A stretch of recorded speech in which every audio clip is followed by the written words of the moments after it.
नमस्कार, जी न्यूज देख रहे हैं आप। मैं हूं आपके साथ आरजू साई। बड़ी खबर है, गाजा में जिहादी हमास से भिड़ने के लिए पाकिस्तान अपनी सेना भेजने को तैयार हो गया है।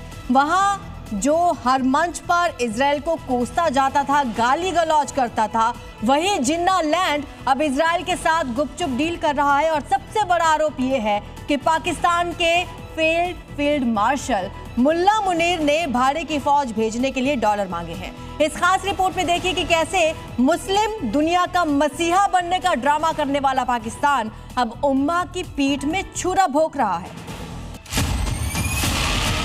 पाकिस्तान का किरदार बढ़ा नहीं है, पाकिस्तान की हैसियत आज भी वही है। फर्क ये आया है कि असीम मुनीर मुल्क का आका बन चुका है और ट्रंप के फेंके टुकड़ों को पूरी तरह समेटने के लिए पाकिस्तान के कारफील्ड मार्शल पूरी तरह जुट चुका है, जिसके लिए आतंकियों का सरदार अपनी फौज से वो करवा रहा है जिसके खिलाफ पूरा पाकिस्तान खूनम खून हो चुका है। कभी खुद को मुस्लिम हितों का रखवाला कहने वाला पाकिस्तान का फील्ड मार्शल मुल्ला मुनीर आज अपने ही जाल में फंसा हुआ और अमेरिका के तलवे चाटने वाले टॉप पाक आर्मी जनरल ने गाजा में इजराइल का साथ देने के लिए अपनी आर्मी को डिप्लॉय करने का पक्का फैसला कर लिया है।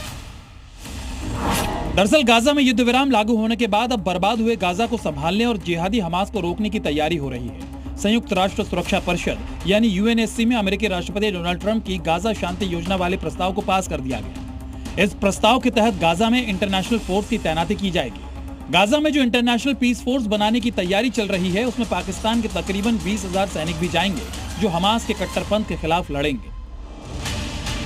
यानी पाकिस्तान की फौज गाजा में हमास से हथियार लेने, उसे सत्ता से हटाने, हमास का नेटवर्क खत्म करने, शांति व्यवस्था कायम रखने और इजराइल से लगने वाली सीमा की सुरक्षा का काम करेगी। ऐसे में पाकिस्तान को समझने वाले पढ़े लिखे लोग पूछ रहे हैं कि ये पाकिस्तान की फौज है या चौकीदार। पाकिस्तान और चंद पाकिस्तानियों को लगता है कि गाजा में इंटरनेशनल पीस फोर्स का हिस्सा बनकर पाकिस्तान ने बड़ा तीर मार लिया है, लेकिन इसके पीछे की असली कहानी बेहद शर्मनाक और गंदी है, जो पाकिस्तान के भगोड़े जनरल के नापाक सच की तस्दीक करती है। और ऐसा क्यों, उसे भी समझिए। दरअसल मुल्ला मुनीर ने गाजा में भेजे जाने वाले हर पाक सैनिक के बदले हजारों डॉलर्स की मांग की थी। मुल्ला मुनीर ने 20,000 सैनिक भेजने के लिए प्रति सैनिक $10,000 की डिमांड की, लेकिन नेतन्याहू ने मुनीर को उसकी औकात दिखाते हुए हर सैनिक पर $100 से ज्यादा देने से साफ इनकार कर दिया। यानी जिस मुस्लिम उम्मा और फिलिस्तीन को लेकर मुनीर बड़ी बड़ी डींगे हाँकता था, उसी फिलिस्तीनी हमास के खिलाफ लड़ाई के लिए मुनीर ने अपनी फौज का सौदा कर लिया।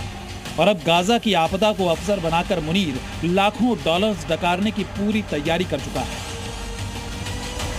पाकिस्तान में इस्लाम और फिलिस्तीन के नाम पर आवाज उठाने वालों का अमेरिका के इशारे पर मुनीर एंड कंपनी ने क्या हश्र किया था, ये पूरी दुनिया ने देखा। अब गाजा में पाक फौज की तैनाती की खबर पक्की होने के बाद ये तय हो चुका है कि भाड़े की ये फौज इजराइल और नेतन्याहू के इशारे पर नाचेगी। और इसी बात पर पाकिस्तान के मुल्ला, मौलवी और आवाम अपने फील्ड मार्शल पर भड़की हुई है। पाकिस्तानी पूछ रहे हैं कि जब अपना घर नहीं संभल रहा तो पाक फौज गाजा में क्या झंडे गाड़ देगी। ब्यूरो रिपोर्ट, जी मीडिया।